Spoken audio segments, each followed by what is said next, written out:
Hello, আসসালামু আলাইকুম everyone. আশা করি সবাই ভালো আছেন। আর আপনাদের দোয়ায় আমিও খুব খুব খুব ভালো আছি। কি ভাবছেন অনেক বেশি ভালো? হ্যাঁ, অনেক বেশি ভালো। কারণ আজকে আমি কাঁঠাল মানে অনেকে এঁচোড় বলে এটাকে।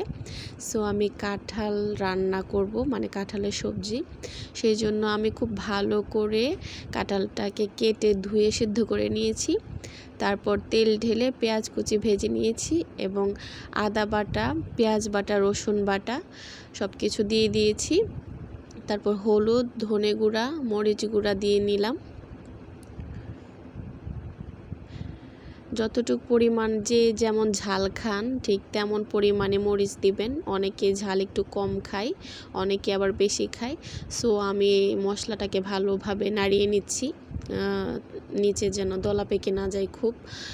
তারপর যদি মনে করেন একটু লেগে যায় তখন অল্প একটু পানি দিয়ে নেবেন। তারপর আমি একটু অল্প পরিমাণ জিরার গুঁড়া অ্যাড করে দিলাম। মানে তরকারিটা রান্না হবে সম্পূর্ণ যত মাংসের মশলা আছে ওই মশলাগুলো দিয়ে। তারপর যখন মশলাটা থেকে তেল উপরে উঠে যাবে তখন আমি গরম মশলা দিয়ে দেব, তেজপাতা, দারুচিনি আর এলাচ দিয়ে দিব। তারপর পরিমাণ মতো লবণ দিয়ে নিব। তারপর মশলাটা কষানো হয়ে গেলে এই যে দেখতে পাচ্ছেন আমি সেদ্ধ করা কাঁঠালটা দিয়ে দিব আস্তে আস্তে করে। আমার কাছে কার কেমন লাগে বলতে পারি না, কিন্তু আমার কাছে এই কাঁঠালের সবজিটা অনেক অনেক অনেক বেশি মজা লাগে। আর একেবারেই আপনারা খেলে বুঝতেই পারবেন না এটা কি খাচ্ছেন, গরুর মাংস খাচ্ছেন নাকি মুরগির মাংস নাকি খাসির মাংস। সেম ওই রকমই লাগে স্বাদটা। আমার তো খুবই পছন্দের। আমি তো বছরে একবার যখন কাঁঠালের সিজন হয় তখন তো অবশ্যই একবার হলেও রান্না করে খাই। সো অনেকে ট্রাই করে দেখতে পারেন, খাবারটা কিন্তু অনেক মজা। গরম ভাতের সাথে খেলে কিন্তু অসাধারণ লাগে। তো আমি এটাকে ভালোভাবে নাড়িয়ে নিচ্ছি এবং পরিমাণ মতো পানি দিয়ে দিচ্ছি।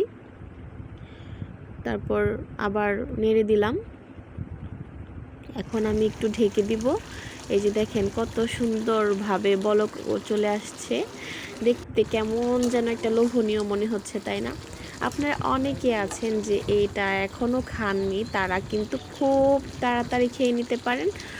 আর বলতে মানে যদি একবার খান তাহলে কিন্তু অবশ্যই মনে রাখতে হবে যে আসলে একটা খাওয়ার মতো রেসিপি এটা।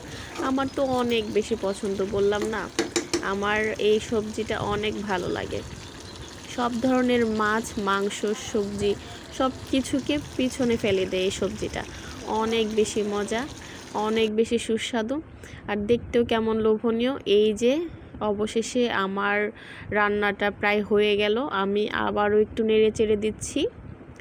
দেখতে কেমন, কার কাছে কেমন লাগছে আমি জানি না, তবে আমার কাছে তো অনেক বেশি লোভনীয় মনে হচ্ছে।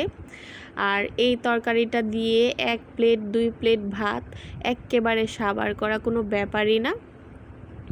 সবাই খুব পছন্দ করেই খেতে পারবেন। আর যারা এটা একবার খায় তারা কিন্তু জীবনেও ভুলবে না, বছর বছর বছর কিন্তু অবশ্যই অপেক্ষা করবে যে কখন কাঁঠালের সময় আসবে আর কখন এইরকম একটা মজাদার ইয়াম্মি ফুড বানিয়ে খেতে পারবেন। সো যাদের যাদের ভিডিওটা ভালো লেগেছে তারা প্লিজ শেয়ার করে দেবেন আর লাইক কমেন্ট করবেন, ঠিক আছে? ধন্যবাদ।